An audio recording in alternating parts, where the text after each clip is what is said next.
guys, so this is Snayla's 10th video session.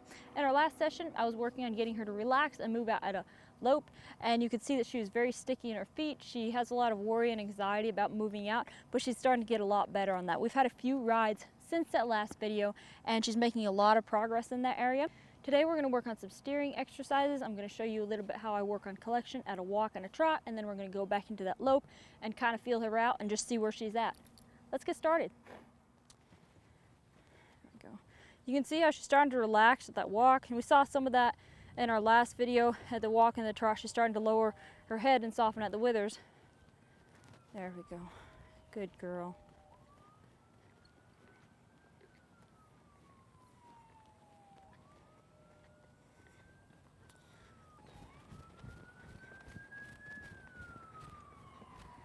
Gently bump her between my legs till she gets back down there. There you go. Good girl.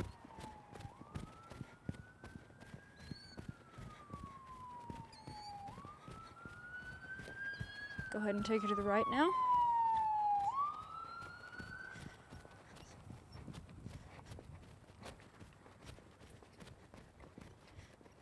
So if that shoulder falls in, I'm going to take her off that circle and gently just kind of push her out over here.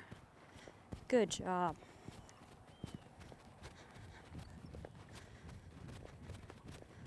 I really love how much more consistent this trot is.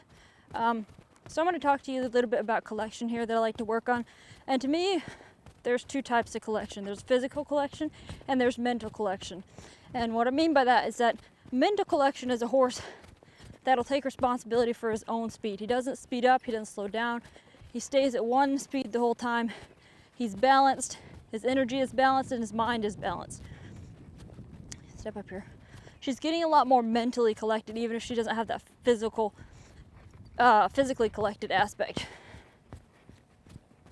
There we go. But we're going to start working on that now that her mind is starting to get softer and more quiet.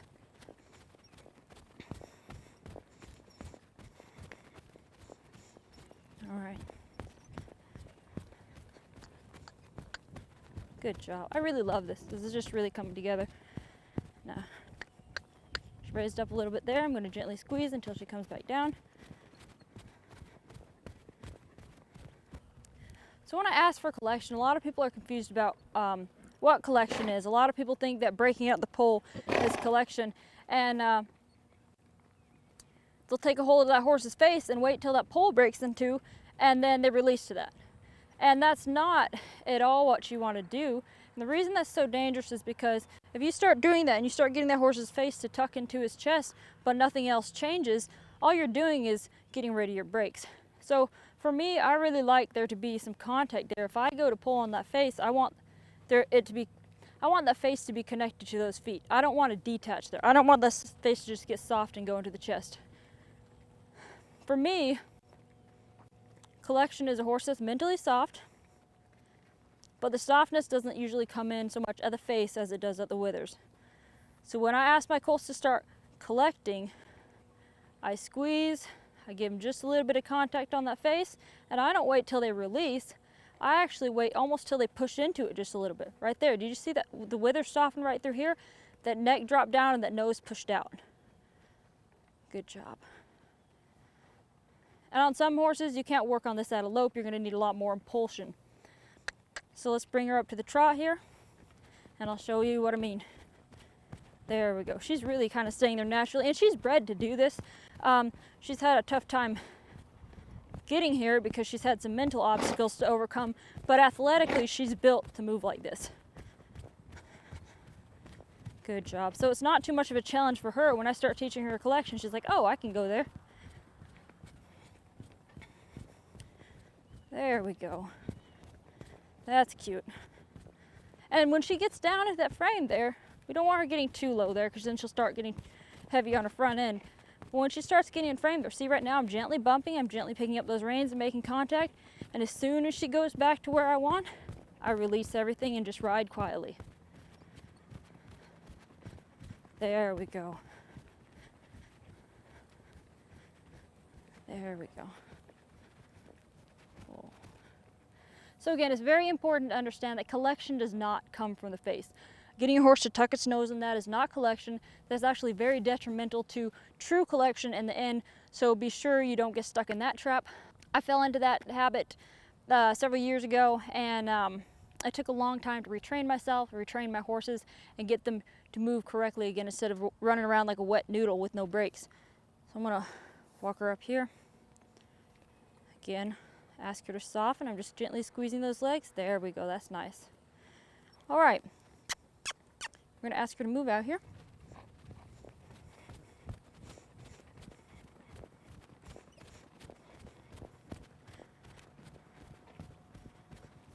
I'm gonna ask her to lope off.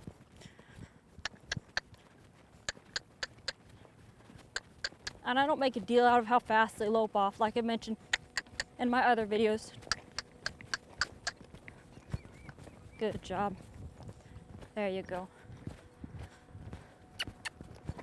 Keep going, it's okay. There we go. So I'm trying to cut the circle in half a little bit because I do have the camera over there. And because of the lens I'm using, I gotta kind of stay over on this side of the arena. And another thing too is a lot of these colts are not gonna make a perfect circle. So you gotta balance it out as you go. If you feel your horse leaning out one place, you wanna push him in and cut him across the arena so you fix that bubble. If you feel it falling in another, you can push her out.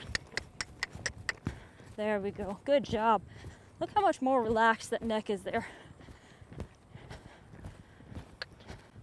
I'm really, really proud of her and the progress she's been making. That shoulder's falling in a little bit, so I'm gonna wait till it moves out and release. And you can see, I'm also pushing her out longer now. Before I wanted to get a few strides and reward her for that because it was such a challenge for her and it was so mentally uncomfortable. There's some horses who love to move out and there's others who really kind of have a tough time in the beginning. This mare was one of them. So now I'm asking her to move out a little bit more and you can see she's gotten a lot more comfortable with the idea of that. Good job. Good girl.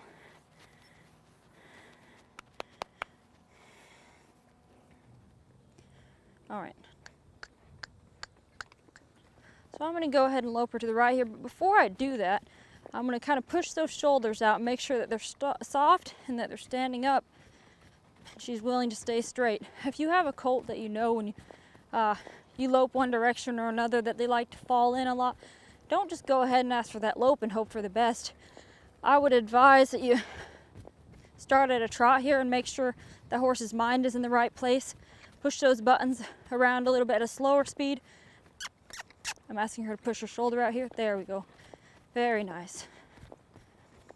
Push that shoulder out. See how when I make contact with that horse, they don't just cave in on that bit and fall behind the vertical. I really like something to be there. I like to be able to move something. If I make contact, something needs to move. There we go. Beautiful. All right, we'll lope off here. Very nice.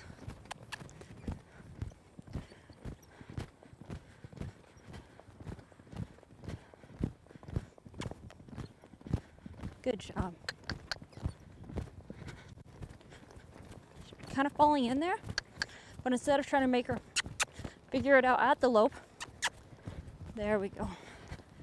I'm going to slow her down to a trot, or let her slow down to a trot, and I'll push her out. There we go.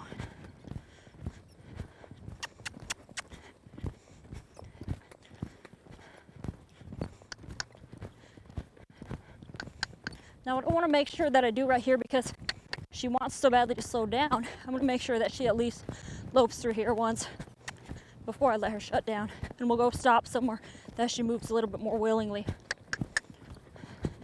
If you have a horse that has certain magnets where they want to speed up or slow down, then you're going to kind of want to do the opposites in those spots. She's moving nicely now.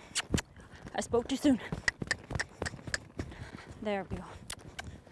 There we go. Again, we want a horse that's mentally collected, not one that's too slow, not one that's trying to speed up all the time, and not one that's trying to shut off all the time. I want this horse to kind of take responsibility, and if I put her in a certain speed, I want her to kind of stay there. All right, that was nice. All right. right, so now we're gonna go ahead and work on some steering. We've got some bad horse flies out here, so I gotta keep an eye out for that. But I'm gonna go ahead and work on some steering here. And for the longest time, I was just trying to keep her quiet, trying to really reassure her about my legs, but now I'm really starting to push her off of them. Wait until she softens here just a bit. There we go. I'm gonna reach my hands over here, guide her, and wait till she steps over. There we go. Good job. I like my horses to follow a direct rein, but even when I first start, when I get on my colts for the first time, I use both hands and make sure that they start learning to get off the outside rein. So even when they don't know it, they're learning how to neck rein. I don't have to start it 3 months in or 4 months in or however late and be like, okay, now you're gonna learn to neck rein. This starts from day one. Good girl. Go ahead and shout, guide across, wait till she comes through, and release. Now you'll notice when I ask her to steer across here, I don't ever pull harder when she's not moving. I just wait her out and push harder with my legs. So I'm gonna gently bump, and just bump and bump and bump until she steps across, and then I'll release. Go back to neutral. I'm gonna reach across, just set her up, ask her to step through. Wait till she steps across, there we go. She's losing momentum here, so I'm gonna reach across, wait till she steps through. I'm not gonna pull her any harder, I'm just gonna wait till she comes through for me. Once again, set her up. She's not really wanting to get off that leg out there, she's getting a little sullen to it. Set her up, push her through. I'm gonna bring her up to a trot here because I'm having a hard time getting enough impulsion at the walk. I'm gonna reach across. Wait till I really feel it. There we go. Feel the shoulders come through and then release. Set her up, push her through, release. There we go. And there's a reason that I work on one side of the horse at a time. Sometimes I'll work on this right side for about 10 minutes and then I'll go to the other side. And the reason is that each side of the horse is a separate horse. If you're like, okay, I'm going to teach my horse to steer today, and you go right, left, right, left, right, left, right, left, that's much more confusing to the horse and takes much longer for him to absorb that idea than if you say, okay, I'm going to lay the rein, lay the leg, we're going to go left. I'm going to lay that rein, lay that leg, we're going to go left. And you do that about 100 times, that's going to mean a lot more to the horse than if you just went back and forth and expected him to figure it out. All right, babe. Good job. Back around up. Excellent. Hey guys, I hope you enjoyed this update with Nayla. If you have any questions or comments or videos that you would like for us to make, please be sure to leave a comment below. I would love to hear from you guys. Also, if you enjoyed this video, please be sure to subscribe as well. We always appreciate you guys' support. Thank you so much. I'll see you next week.